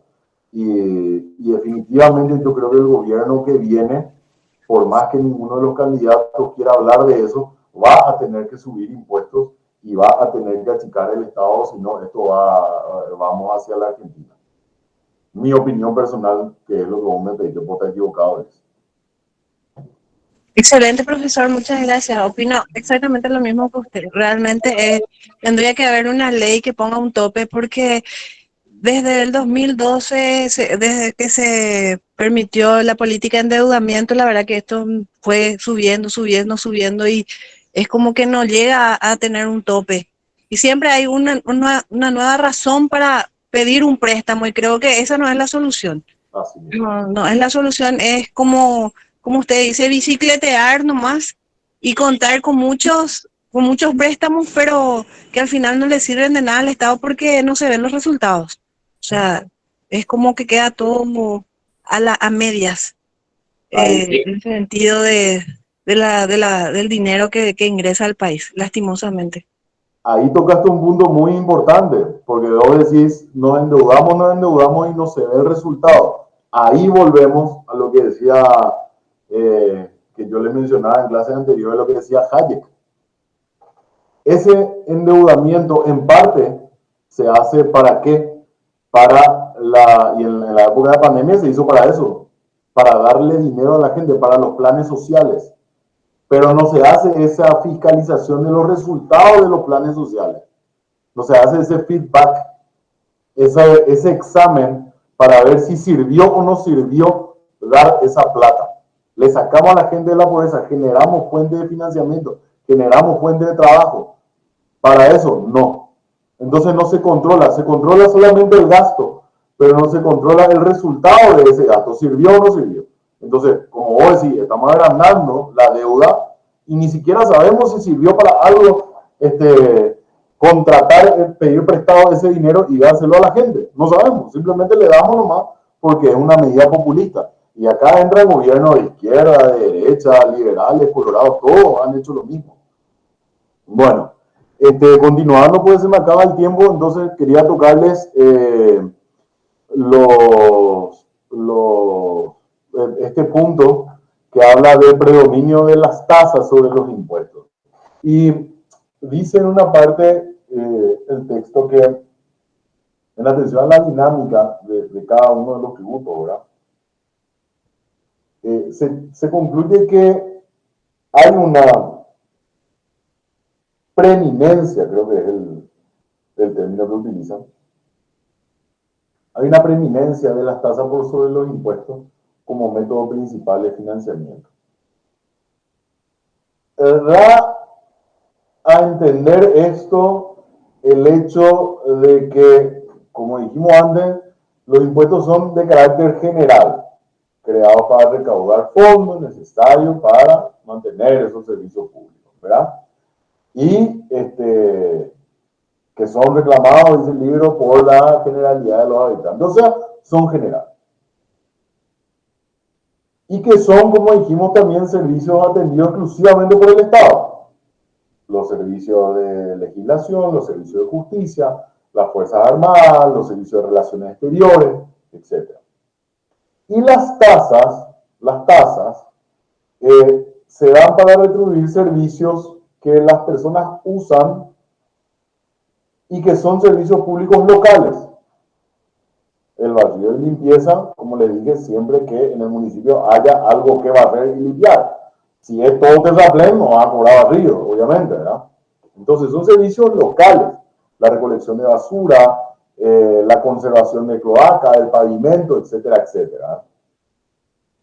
Que son servicios típicamente municipales. Entonces se dice, generalmente hay una preeminencia de las tasas, es lo que se cobra más que los impuestos. Pero hay algunos estudios realizados por una dependencia del Ministerio de Hacienda que tiene a su cargo verificar, no digo supervisión, pero sí hace un análisis constante de la actividad financiera de los municipios. Y esos estudios demuestran que en realidad en el Paraguay lo que sucede es que los municipios se concentran más en la percepción de recursos provenientes de los royalties, de las binacionales. ¿Por qué? Porque operativamente carecen, en su mayoría, no todos, ¿verdad? Pero en su mayoría, o en muchos casos, mejor dicho, para no ser tan generalista, en muchos casos carecen de un sistema de catastro que le permite ejecutar el régimen impositivo debidamente. O sea, yo hice un trabajo de investigación sobre eso, sobre la actividad financiera de los municipios, y encontré municipios que, por ejemplo, ellos no tienen catastrado a todos los habitantes de su municipio. Llega su informe de inmuebles hasta tal calle. Y vos mirás más adelante y ves que siguen habiendo casas. No, pues no está todavía metido en el registro. ¿Por qué? Y porque ponerle que el dueño de las casas o los dueños de las casas le pagaron al funcionario para no entrar al catastro. ¿Para qué? Para no pagar el impuesto municipal, el impuesto inmobiliario. Entonces, hay mucha informalidad aún dentro de la actividad municipal. Y entonces ellos, su caballito de batalla constitucional, que tiene protección constitucional, que es el impuesto inmobiliario, ellos no lo persiguen porque y por una suerte de ineficiencia asumida. Se concentran en los recursos de los royalties y con relación a las tasas, muchas de las tasas se abonan por servicios que no se prestan, ¿verdad? También se encuentra un gran despliegue de actividad en cuanto a la cesión de sus derechos sobre el patrimonio privado, o sea, inmuebles que son municipales y que hacen y te lo ceden por 99 años. O si no, directamente venden el inmueble municipal, ¿verdad? Y como les dije, también el incremento peligroso de la contratación de empréstitos por parte de los municipios. Pero bueno, y con esto ya voy cerrando, pues se me acaba el tiempo, cuáles son las tasas y los impuestos municipales. Que está previsto en la ley, hay una clasificación súper bien acabada en la 3966, que también es el último punto del programa, ¿verdad? Que es el del régimen legal vigente, y que dice los impuestos municipales son de exclusiva fuente municipal, como lo establece el artículo 170 de la Constitución, y cuáles son los otros impuestos que cobra el municipio. Pues de repente yo le voy a preguntar en el examen, ¿y qué más cobra aparte del impuesto inmobiliario? Todo el mundo se acuerda de ese, ¿por qué? Porque está en la Constitución y porque todo el mundo lo paga, ¿verdad? Pero hay otros impuestos que pagamos. Patente de comercio, industria y a las profesiones, ¿verdad? Uno quiere abrir un negocio, tiene que pagar un impuesto a la patente comercial. Uno quiere abrir una industria maquiladora, tiene que pagar un impuesto al municipio, no a Hacienda, al municipio. Patente de vehículo, cuando vamos a ir a quitar un registro, una habilitación, ¿verdad? A documentar nuestro vehículo en un municipio, pagamos una patente. Impuesto a la construcción, cuando vamos a ir a pedir, vamos a hacer una ampliación de nuestra casa, o vamos a construir una casa en un inmueble, vamos a pedir que se haga la aprobación de plano. En ese momento la municipalidad nos dice, te voy a aprobar el plano, pero anda pagando primero el impuesto a la construcción, ¿verdad? Al fraccionamiento, impuesto al fraccionamiento de la propiedad inmobiliaria, son los impuestos que pagan las loteadoras, ¿verdad? Porque ellos compran un inmueble grande y lo fraccionan para venderlos después de esos lotes, y para que se pueda habilitar ese fraccionamiento, entonces se paga un impuesto también. Se paga también impuesto a la transferencia de dominio de bienes raíces, cuando uno va a agarrar y va a venderle a alguien un inmueble, tiene que pagar un impuesto a la transferencia, ¿verdad? Impuesto edilicio, este impuesto se cobra a los inmuebles, en teoría se debería cobrar, pero en realidad no se cobra. Se debería cobrar a los inmuebles que no acompañan el desarrollo arquitectónico de la ciudad. Por ejemplo, este es un impuesto que tenían que haber pagado. Vieron que en el centro, sobre todo en la parte del centro histórico, anteriormente había muchos inmuebles y ahora se está recuperando, por suerte, esas construcciones, esa arquitectura colonial de la época, ¿verdad? Con esas fachadas así, medio con tinte europeo, ¿verdad? Con columnas y todo eso. Bueno, para los que venían a meter ese minimalismo de vidrio, hierro y pared lisa y cemento y demás, ¿verdad? Esa gente se le tenía que haber cobrado un impuesto de inicio. ¿Por qué? Porque su minimalismo desencajaba con el desarrollo arquitectónico del centro histórico. Y ese es un impuesto proteccionista, ¿verdad? Porque en realidad... De inicio sería, doctor. Iván. Impuesto de indicio sería. ¿Cómo? No, edilicio. Un impuesto a la edificación. ¿Se entiende? Sí, profe. Sí, doctor, gracias. Bueno. Impuesto de edilicio, que es para los que nos acompañan en el desarrollo arquitectónico. También el registro de marcas y ganados. También impuesto de transferencia de faenamiento. Impuesto a la publicidad también se paga. Impuesto a las operaciones de crédito. Impuesto a los cementerios, la gente que tiene el cementerio municipal. paga impuestos, y también ese impuesto después se le cobra a los cementerios privados, ¿verdad? E inclusive, fíjense, esto sí que no se percibe, impuesto a los propietarios de animales.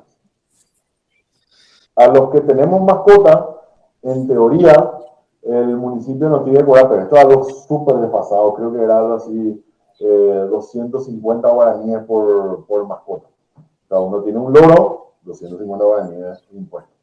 Tiene un perro, 200 guaraníes por cada perro. Gato, por más que se vaya y vuelva cuando quiera, 250 guaraníes. Y son cuestiones que están totalmente desfasadas, ¿verdad? Pero eso corre, doctor. No, por supuesto que no. No, pero sí, porque un abogado justamente que tiene un papagayo me dijo que paga. Dije, no. No, a ver, el papagayo sí, porque de repente es muy fácil que un fiscalizador municipal que pase por ahí identifique a la pucha, acá hay un Así mismo fue. Y bueno, y ahí se dieron cuenta, pero si uno tiene un loro en el fondo de la casa, nunca se entera. Si uno tiene un gato, que los gatos casi nunca están en la casa, pasa el fiscalizador, nunca lo ve. O sea, son cosas también que son muy difíciles de crear, ¿no?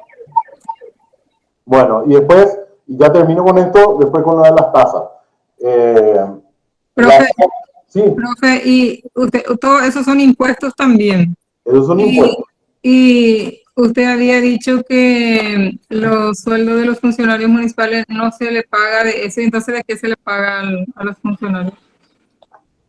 Una de las fuentes de financiamiento para pagar el sueldo de los funcionarios es el empréstito.